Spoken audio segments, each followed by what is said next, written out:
It started as a flutter, a murmur, then grew into a thudding, persistent techno bass line, a prize-winning trout flapping for its life inside my ribcage. Just as every man I've ever dumped suspected, there was something wrong with my heart. But who cares? This was LA, baby, and I was living the dream. I was renting a deco apartment right under the Hollywood sign, overlooking one of Marilyn Monroe's former homes, a duck egg blue fairy castle complete with turrets. Though in LA, every real estate agent will tell you that she and JFK fucked in your pool. I was there to work as a writer and producer at a prestige indie studio on the Australian government's dime, chain-smoking Marlboro Golds and a vintage Jag. Being embroiled in a public credit dispute kind of was what I signed up for. This was famously showbiz, kid, and in showbiz, we live for the drama. So when the arrhythmia started, I blamed my lifestyle. But after a few days lying awake while my sternum rattled like the DJ booth at Berghain, I Googled my symptoms. The results were clear and unanimous. Call 911, go to the ER right fucking now. Now, I know what you're thinking. The US healthcare system is notoriously terrifying, but don't worry, I was insured by United Healthcare, the largest and most beloved provider in America. I arrived at the ER and took a seat next to a gentleman in a Spider-Man suit, handcuffed to a wheelchair, screaming Jeopardy answers, and clearly no stranger to crack. When eventually a male triage nurse came to get me. Jeremy was a bespectacled beanpole of a man who was clearly under the pump. He muttered to himself as he hastily slapped nodules all over my bare chest, not letting the sight of my, frankly, incredible tits throw him off course. A promising sign I was in the hands of a professional. But as soon as the ECG printed, his face lit up. Whoa, holy shit, you guys seen this? He darted into the hallway, waving the printout like a winning lotto ticket, and rattled off a list of the most nightmarish things you could ever hear a medical professional say, let alone shout from the other side of a curtain. Including, oh my God, this is the real deal, all right? I've never seen one this bad. She's how old? Jesus Christ. For those playing at home, the tempo of Darude Sandstorm is 136 BPM. My heartbeat was 180 and climbing. This continued for 15 minutes. I made some pronounced panic faces at Jeremy until I finally grabbed him by the scrubs. What the fuck are you playing at, Jeremy? I politely inquired. Can you not see how terrified I am right now? Jeremy blinked at me. Oh, no, I am deeply autistic and cannot accurately read facial cues. Somebody else, I cried over the shoulder of my neurodivergent friend. Get me somebody else. But there was nobody else, and I was mid-panic attack, so I accepted Jeremy's kind offer of Valium. A few hours later, I was waking up in the ICU. Now, this would be ungenerous to call this a room. This was a penthouse suite, or at least the nicest room at an ibis. I had a window, a few vivid crucifixion paintings, a reminder that things could be worse, and my very own toilet you could pull out from a cupboard. As a writer, I'm always open to inspiration, and during my time in the ICU, I experienced what I like to think is the perfect rom-com setup. Working title, What's Wrong With You? His name was Keith. He was warm, funny, and by far the best at changing my IV cannula. Now, I was on a heady cocktail of drugs, so I can't exactly remember what he looked like or his actual name, but what I do remember is that we had a vibe. A vibe that even the friends who visited me picked up on once they got over the shock of seeing multiple dead bodies on their way in.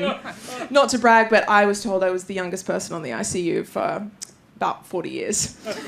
One day, Keith was logging notes on his computer, regaling me with tales of his past life as an improv actor when I needed to pee. So I untangled myself from my wires, pulled out my cupboard toilet and sat down. The toilet paper roll was finished, so I interrupted Keith to tell him I couldn't find another one when there he was, standing over me, holding a fresh roll, balanced delicately on his index fingers as a holder, smiling, blushing, averting his eyes, like the sweet improv nerd he was. Cue the strings, because I fell for Keith right then and there. But after 2 12-hour shifts of bliss, our love story came to an end. He sat on the end of my bed and gently patted my grippy-toed socks and explained that he wouldn't be back for another week when I would hopefully be out of there. He wouldn't even be able to find out what happened to me. Patient privacy. He wished me good luck and said that he hoped I wasn't going to die in my sleep. You too, Keith. You too. And just like that, his orthopedic sneakers squeaked off into the night, never to be seen again. Whenever I reach for a toilet roll and there's none left, I'll think of you, Keith. A week later, after a 3-hour full-body CT scan inside a machine that felt like re-entering the vaginal canal and sounded like Aphex Twin fucking a fax machine, I was diagnosed with something called ventricular tachycardia. I was meant to fly home in 2 weeks, but the doctors didn't like the idea of me getting on a long-haul flight. So I was scheduled for a heart ablation surgery where they thread a wire through your femoral artery next to your groin up into your heart to burn out the cells causing misfires. Now, being wheeled into a surgical theatre for the first time is, how do I put this? Not a great vibe, very deathy in there. And I was alone, I was terrified, so I started to cry. That's when a beautiful young nurse who had the longest fake nails I have ever seen took my hand in her airbrushed talons and said, "Don't worry, sweetie. You're in the right place. Everything happens for a reason."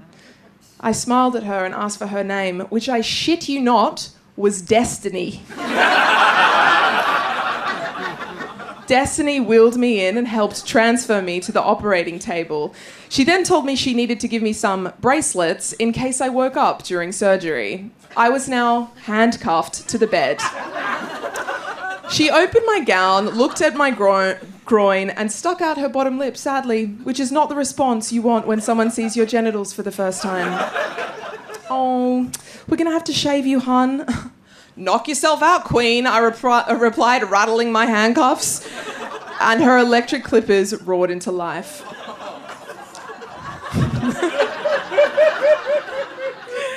Now, I don't know if you've ever been forcibly restrained and had all your pubes shaved off.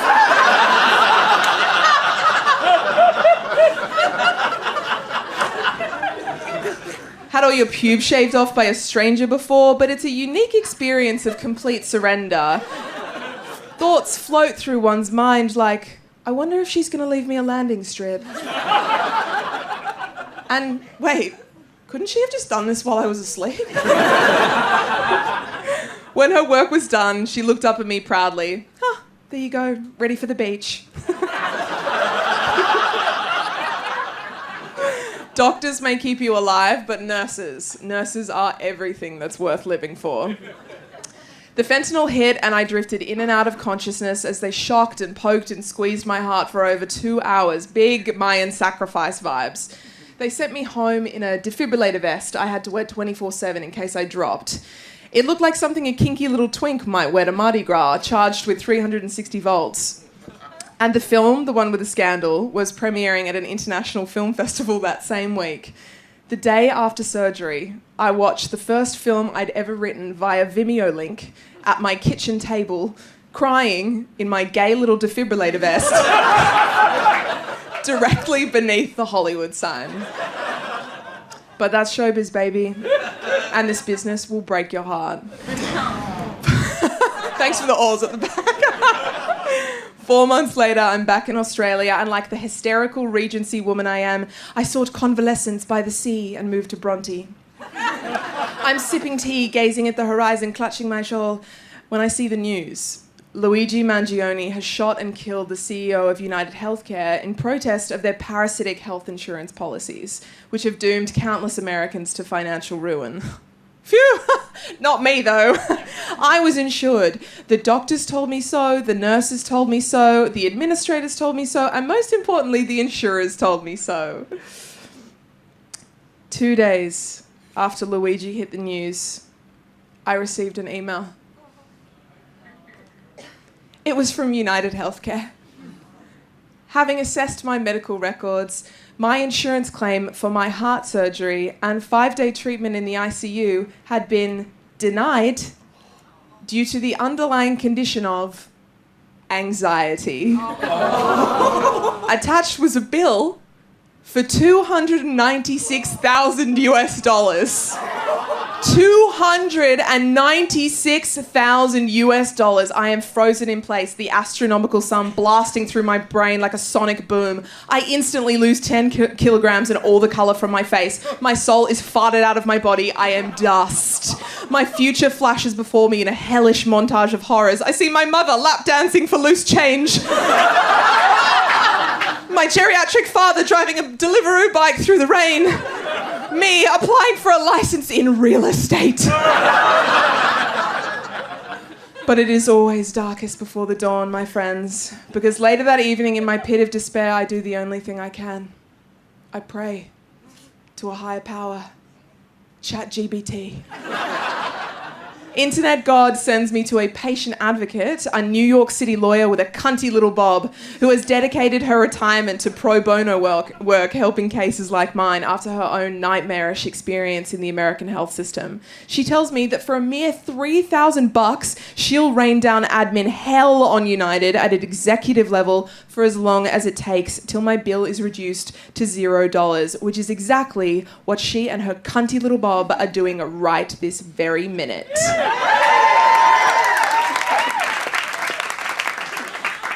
Now, murder is bad.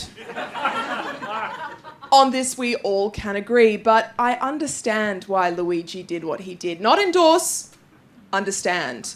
Because in America, thanks to the cronies at companies like United, a broken leg can mean bankruptcy. A blood test can cost more than a month's rent. Insurers have more power than God, the doctors and Beyonce combined. They can and do deny life-saving care every single day.